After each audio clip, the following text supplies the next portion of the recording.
All right, can you believe it's week 21? I think that is just wild. It's crazy. And this is actually a pretty big week. So last week we jumped into our new unit on democracy, and you watched the TED Talk, The Danger of the Single Story, as well as we talked about empathy and democracy with Martin Luther King quotes.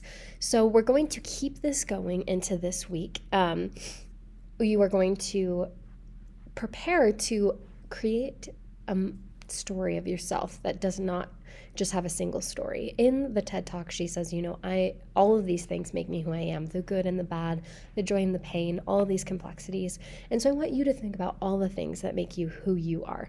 And that is why we're going to write a poem. It's called Where I'm From, and one woman wrote this poem, and it kind of it really took off, and people really like to emulate it, and so that's what we're going to do.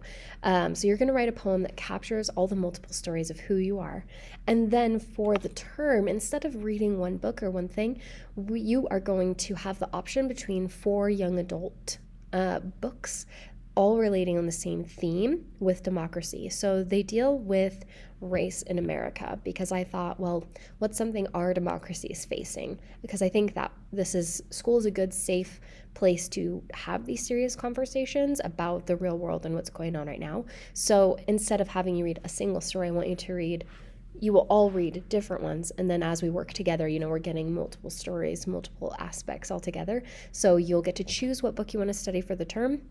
You'll start writing your poem, and then the last thing we're doing is working on a little bit of grammar with independent and dependent clauses. So this may feel out of left field, but I think it's really important to be able to express yourself complexly and creatively, and you can do that better when you have a better understanding of different types of sentences and structures. So it's going to just really help you be as clear and mature as you can this term, as we do a decent amount of writing and expressing ourselves. So that's what we're doing this week, and there's a Google Meet on Tuesday and Thursday. They're posted in the announcements and at the bottom of this page, so go ahead and check those out, and I hope to see you there. Have a great week.